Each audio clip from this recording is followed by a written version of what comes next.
Welcome back, Vicarious viewers. My name is Vicente, and I am back to filming reactions for Mindhunter.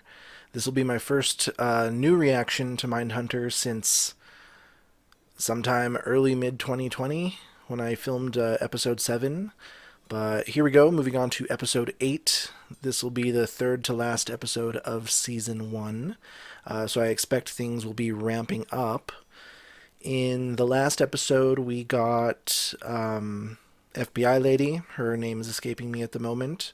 We got her trying to bond with a little kitten that she found living outside of her laundry room. I'm wondering if that's to fill the girlfriend-size hole in her heart after their little disagreement on where her path should lie. Of course, her girlfriend, she herself comes from the world of academia, and they have strong opinions about the FBI and Big Brother watching and all of that. So there is that kind of conflict of ideas that is put a wedge in a relationship. Speaking of relationships, Holden, his wedge in his relationship seems to be growing bigger and bigger because I keep thinking that they're growing apart, but then it looks like he's trying and they're doing really well together, but then something else just like pushes them back 2 more steps after they just took another step forward. This time it was the shoes. He opened up a little bit of himself to this new killer that they're interviewing, revealing some of his own history to get this very hesitantly manipulative, lying suspect to like open up himself, because it's a very different communication style than his previous suspect, and it's making his colleagues question like how much is too much of revealing. Like, are you able to lie and pull it off and get other people to open up, thinking that you've made yourself vulnerable in front of them? Will letting secrets like these out come back to bite him in the ass later on? I could imagine so, but let's see if it actually goes there in this show. I also noticed that this last episode we didn't get any of the creepy anal retentive guy. What did he do? He worked for, like, someone was like restocking something and he got all like it doesn't go there, like very like OCD. But we've been like cutting to him in these like little shots, like a shot here and there, like at the beginning or end of an episode, and we haven't really seen much beyond that except little glimpses. So I figure he's going to come back into play at some point, and no better time than the last 3 episodes. They got to start working that back into the story, right? But anyway, let's jump right into episode 8. I know I have started doing full reactions for my Patreon on my Disney Plus MCU shows, but I figured for my full reactions, I'll start those on season 2, because it feels weird just like starting full reactions like for only a few episodes in a whole season. So I'll probably like start releasing full episode reactions of Mindhunter for season 2 and up. I think there's only 2 seasons anyway. But yeah, let's get into episode 8 of Mindhunter.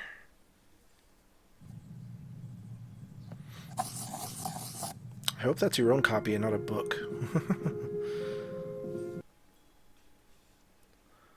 Even when I get textbooks in school and stuff, like, even if I bought them, people would say, like, highlight the passages you need. It'll help with studying. I just could never bring myself to, like, mark a book. Deviant, pyromania, torture, mutilation. They'll have nightmares. And tomorrow I'll be fielding calls from parents who'll be justifiably concerned. Parents should be discussing this too. Kids are going to have nightmares from merely hearing the word mutilation. Could I say hurting? What about being mean to animals? You really think the pyromania is too much? My students will not know what that is. Arson? They know what that means. They will not know what that is. Yes, they will. Used it in context. It's harsh. Show them your badge. They'll be thrilled. How My job old are at the these FBI kids? is to study people who exhibit disturbing behavior. That's where you come in. Statistically speaking, disturbing behavior would show up in about one of you. Say you have a friend who likes lighting fire. Another sign that your friend is disturbed is if he Oh, shows a God. lack of remorse. That is, if he's This done isn't gonna something go well. wrong, he doesn't feel bad about it. Who wants to see my badge? Oh, God. Thanks again. Thank you. Sorry. Maybe they'll let him use the bigger words in high school. Holden. I've heard about some behavior that I classify as disturbing. We even took it to the local police. What is it? Interesting. He has a thing for tickling Where? in his office. I mean, where on the body? Their feet. Is it punishment? I think it's supposed to mitigate the punishment, but then he gives them money. For what? Nickels. He gives them nickels if they can withstand the tickling. Okay, well, That's... that is odd. yeah. It's completely inappropriate. Put a call in, please. That is worth noting. Another question, is this mostly like little boys or little girls? Is it a mix of both? If it's in his office, who's witnessing all of this? Sorry, my car's in the shop. I had to wait for Patrick to give me a ride. Patrick? Yeah, you know, from my psych class. Oh, is that a little tinge of jealousy? So what happened to your car? I've kind of been forgetting to put oil in it. You seized your engine? Something like that. Maybe you should get Patrick to remind you. Making more out of something that should be small. I don't know. You think Roger is in any way similar to Brutus? Both of them sure like these. Looks like somebody else does too. Oh, I have to go back to Oregon this week. So I don't remind him of With his Butterball similarities with Brutus. psychopaths. It's hard enough on his psyche. If you need a ride home from school again, call me. Okay. Because I'm jealous and can't stand the thought of you around other men. I should be one to talk. I've had my own thoughts of jealousy. It's hard to escape, but sometimes we just have to stand back, breathe, and learn to trust other people. Holden, we have a stack of applications to review. I don't see your stack getting any shorter. I looked at them. They're all no's. They're all gunning to talk to lust murderers. They bring nothing to the table. Tell Wendy. Okay.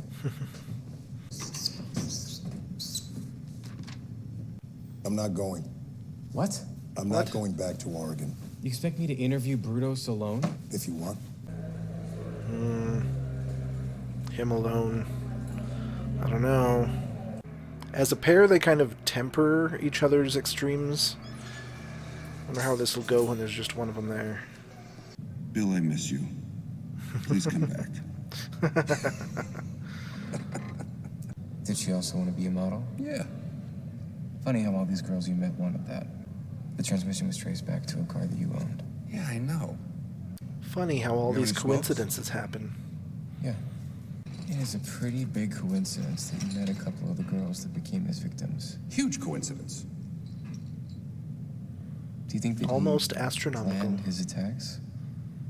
I mean, he may have made it clear at a certain point that she needed to take the pictures if she wanted him to let her go. She was playing along. Yeah. Just how he's playing along with this, like, third person. The killer must have thought this. We all have fantasies, don't we? I can remember my first fantasy of girls.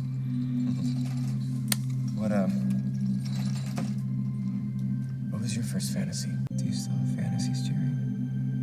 No, I don't. Tell the parole board that. Did you confide in him about your cum sock? This is Greg Smith. He's one of your candidates. His dad and I studied pre-law together at Dartmouth. Oh, God. I hope you give him a good shake. My mother's Catholic. My father's Quaker. No shit. How does that work? Our family joke was that we'd never run out of guilt or oaths. Do you believe that Jesus rose from the dead? I am Christian. So's my wife. She's Pass. Catholic also. We've already got 2 little girls. Binary thinking could hamstring you when it comes to critical assessment of our subjects. I've read some of your cases. It's one thing to read about it. It's another to sit 3 feet away from a guy who's delighted to tell you how hard it was to stick his dick in his mother's neck after he sawed off her head. What made you apply for the study? My daughters. He's a mole for Shepard. Come on. I'm serious. What about a trial period? To see if we can beat the flim-flam out of him? Yeah, I don't think he'd be a good choice either. You could see it on her face, too. She was like, ugh, no. Wine and stray cats. I hope she doesn't get in trouble with, like, the building owner for leaving out food for stray animals. That can totally happen. What do you got him on? Way to go, Norris. Are you trying to get rid of this guy? Yes. Listen, this thing with Roger Wade. Who? Welcome to the real world. If there is a sexual angle, Roger would no doubt be good at hiding it. Isn't that kind of extreme? You get the idea. But that's what you deal with. You never know what lies just under the surface. Someone had to. I don't think Roger can help himself with the kids any more than Brutus can stop killing women. In fact, giving them money might encourage them to go to his office for punishment. Why don't we ask him to stop? People already have. Let's tell him then. We're the fucking FBI.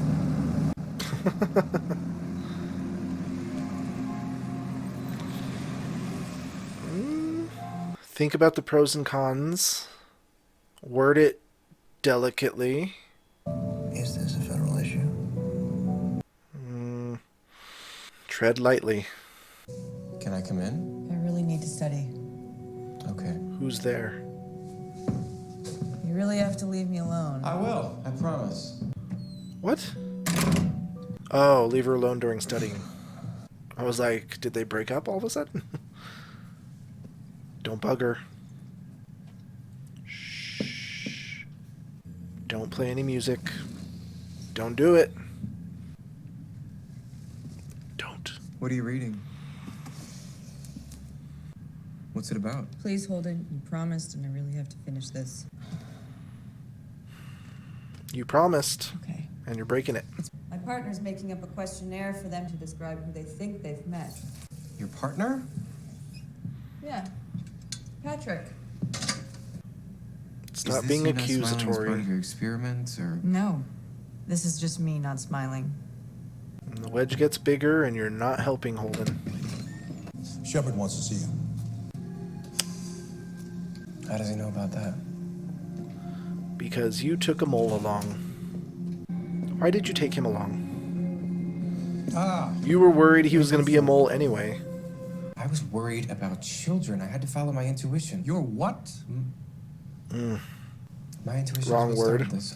But Holden's right. He needs to stop. People have asked him to stop. People have expressed their discomfort with the situation. And the fact that he gaslights them and makes it seem like they're the ones at fault for even thinking that he could be doing anything wrong is disgusting. It's like, no.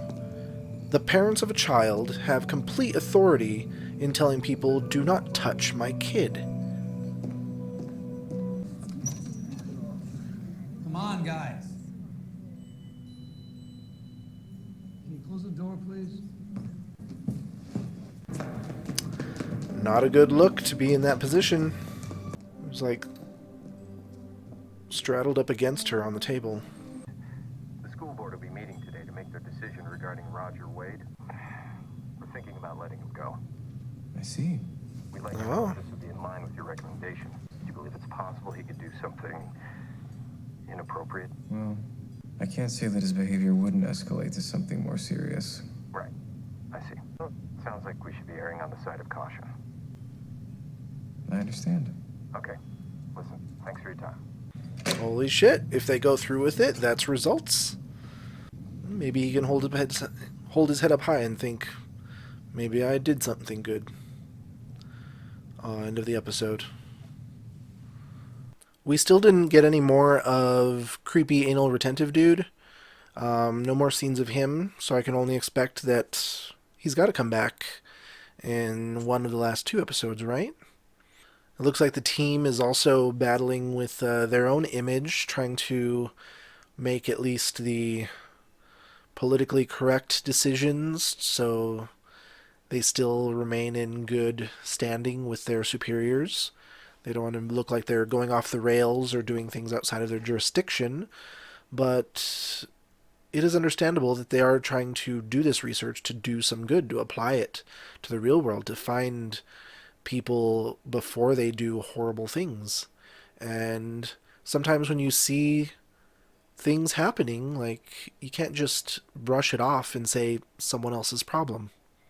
In and of itself, the whole tickling situation, as long as every party involved is okay with it, if the kids are okay with it, the teachers are okay with it, the children and the parents are okay with it, then fine. What can you really do? No one is being, at least noticeably, victimized, or no one's expressing that something is wrong. But in this case, many people are coming to them and saying, no, this isn't right, it has to stop, and nothing's getting done about it. The principal just keeps gaslighting them and making them feel like it's their fault for perceiving it to be something wrong. But it is unusual. I mean, kids that old, it's like, no, you shouldn't be taking off any article of their clothing so you can touch them. No. Bad.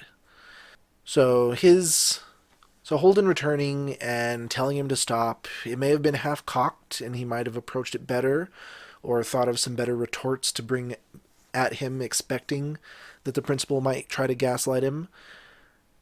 You got to be prepared for that, but it's hard to think on your toes in the moment. Like, you can think of 50 things to say ahead of time, but then when you're right in front of somebody talking, it can all go right out of your head. You don't know what to say. And that's understandable, but it can cause issues if you don't say the right thing. But even if he wasn't able to directly get something done, I think just having him there and listening to people and making their suspicions and concerns feel validated gave them the momentum to finally do something themselves. This is when the school board got together and said, like, okay, someone else listened, we can do this. And they're going to put a stop to it. Hopefully it goes through without a hitch. Is there the possibility that this could come back to bite Holden in the ass? Absolutely. I mean, the principal could sue, the principal could go on the news and trash talk him. Like, who knows, he could get some of his friends in powerful positions to, like, come to his defense. I really don't hope that kind of media circus stirs up because of this. I hope it just gets some results and dies and we can move on. We need to move on to weird, suspicious, anal retentive packing tape guy. Whatever his deal is. We didn't get much more out of his partner's personal life this episode, but Holden's personal life is spiraling out of control. That wedge just became a canyon. At first he was becoming very suspicious of his girlfriend for just being dropped off at home by a classmate or having a partner in class at all. Or even just having a partner to do a project on at school at all. Like, those are normal things. That's what happens when you're in class. You have work partners, you work in groups, you hang out with the people in class afterwards, get a beer, drive each other home. That in itself is nothing to be worried about. So he shouldn't have been accusatory and been like, oh, your partner? Oh, who drove you home? Because that just pisses people off. That puts them on the defensive, and they're like, why are you making a big deal out of this? But the fact that he went in and they were in that position, like, she was on the desk, her legs, like, open, and him kind of, like, straddled up against her, that does not look good. That is a compromising situation for them to get caught in, and she has a lot of explaining to do in that aspect. And she can't just blame that he was pushing her away. Because, I know you're in a relationship, even if you're having rocky problems, still doesn't justify having another man between your legs in the dark. But I'm excited to see how the last of this season will round out with the final 2 episodes. Is this going to be a Game of Thrones type episode 9 where, like, the big shit hits in the 9th episode and then resolves in the finale, or is episode 9 just going to be the build up to the final episode? We shall see. But let me know what you thought of this episode. What do you think of the whole tickling situation? Would you be comfortable with a teacher, especially in this day and age, like tickling your kid in school and giving them money for it? I would not be okay with that at all. But let me know what you thought in the comments down below. Hit like and subscribe if you enjoy reactions like these. Ring that notification bell so you don't miss a single one. And thanks for stopping in for this Vicarious View.